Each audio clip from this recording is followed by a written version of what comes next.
Welcome to The Rounds, our roundtable events where we discuss emerging and disruptive technologies and trends. If you're a strategic business or technology leader and are building competitive advantage, you're in the right place. We regularly bring together top end user and vendor executives to share their perspectives and real-world expertise. Today's discussion focuses on the rationale for clouds and cloud-critical success factors. Joining us along with our host, Cal Braunstein, CEO and Executive Director of Research at Robert Francis Group, are Carlos Pereira, Distinguished Systems Engineer, Worldwide DC and Cloud at Cisco, Diogenes Rittori, OpenShift Product Manager at Red Hat, Joe McKenna, former VP Distributed Hosting Architecture and Engineering at Fidelity Investments, and Jeff Schaefer, Senior Technical Staff Member, Chief Security Architect, Cloud Managed Services at IBM. I would like just to make a comment on your original question which relates to the process that may change. I guess he talked very well on this whole container topic, and I'm holding myself to not jumping on that, but it's going to go there. we get there. Let's go there. We go there. I love that. That's a particular subject, and you don't need to run on a VM, by the way. Yeah, you can just run on pure bare metal, much more efficient. But having said that, the whole piece of the process, what I see and experience tells to all of us, technology tends to evolve faster than the internal process of people. Mm-hmm. We are not advocating here that people need to go crazy and follow all the shiny objects and the new buzzwords of the technology, but we are seeing that a lot of this technology that enables cloud native applications and cloud consumption models have matured to a point that people can use this in production on-prem or on a public cloud. Yeah. And if they decide for either or, the process internally on how they evaluate people and how they actually make the internal process based on governance and policies internally up to a point or even motivate attraction of talents is something people need to watch. So it has been kind of reactive. If you can advise the executive to look this more serious and make a reduction between the gap of how the process and internal operational process evolve and how the technology adoption actually evolve, that would be good. So it sounds like not only is the process changing significantly on both sides of the shop, but the workloads are going up significantly, and there's an opportunity if you're not taking care of all of that and you think this going to the cloud is just going to quickly cut my costs and people. It doesn't sound like that's happening. It's going to bite you in the butt if you're not addressing that. You're referring about scaling and a lot of stuff growing and the developer changing. I guess the big change has not only to do with the scale, how many stuffs you can jam on a single environment. It has to do with the whole automation of development with CI/CD.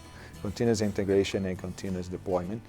If you are a production guy, or a continuous delivery if you are a developer guy. Even there is this argument on the D, but the CI/CD is actually the big change, which actually makes the whole developer being able to develop a code on his laptop at home because the environment is the very same that will run in production or the former QI, crash test and QA development environment. But he can feed that code through an automated machine that actually go run all the process tests automatically, shoot it down, or push to production. So this whole CI/CD motion that actually brings agility for the line of business as they demand now, it's something that changed and the operation guys are adapting. That's why you have this whole DevOps motion. It's not because public clouds can run more stuff and it's easy to slide a credit card.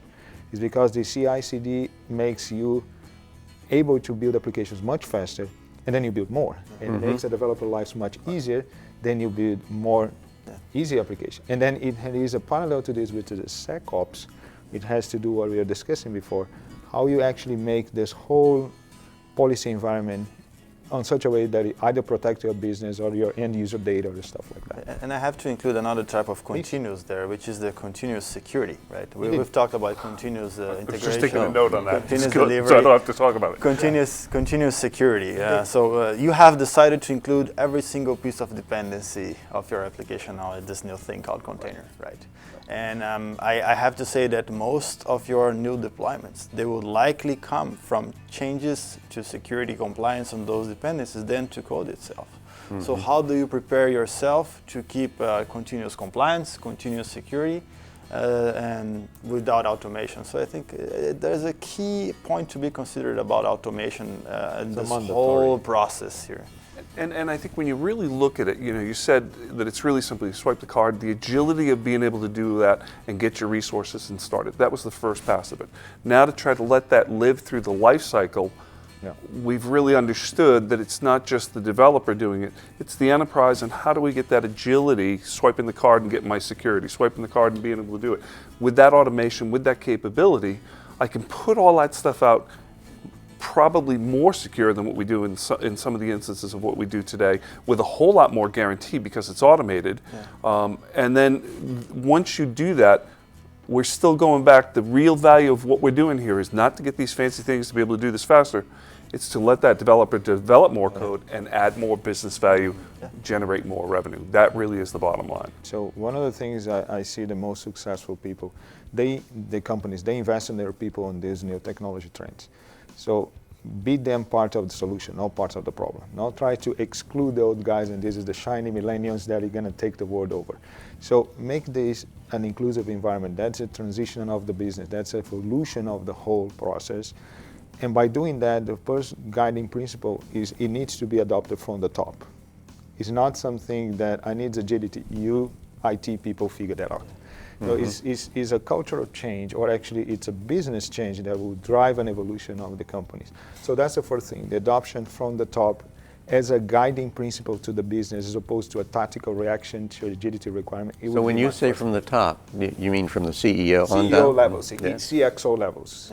I would say that. I remember a recent Harvard Business Review that a research that was commissioned by Red Hat and was done by Harvard, that they asked the CIOs, they asked CIOs to look at their agenda and how much of the time were they spending on maintaining the company and how much time they were spending on figuring out ways to improve the company. The answer that they found, they were spending their time trying to maintain the company the way it is and not spending their time trying to find ways to become more productive. It really comes from the top, but it's hard to justify the investment or the process change or the people change or even moving people around from one organization to another, because success is built on top of success. Working with successful teams that already have a track record of achieving good results is one guiding principle to move to the cloud, is to use the same people. It's all about the people. It's people in the end executing. So don't put yet another, I now have a public cloud, but you need to take care about everything else. And then you become and create a monster just for an excuse that you can make something agile. If you want to do it cohesiveness. That's what you talk about multi-clouds. Then you have the freedom. So if I need to select some other environment for whatever, or some other application framework, or some other technology that in 2 years from now we most likely is going to be the shiny object, I have a foundation I can build upon. So make it simple and cohesive, and cohesiveness comes from compliance, so it helps for that. It comes actually from visibility, so you can have visibility either to use for some security matters or for analytics or for business insights.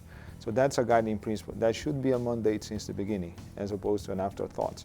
Let's make the evolution of that company simple as opposed to overcomplicate just because now you have multiple choices and you need to get stuck on which choice you're going to pick. Yes, I think one key thing, right, is giving people the framework, the decision matrix of which environments to choose for their workloads, right? So if you have a cloud marketplace that you've developed with multiple providers, give them the framework that they can make the right decisions for their workloads. And the cloud marketplace doesn't need to be one single public cloud only. Right, correct.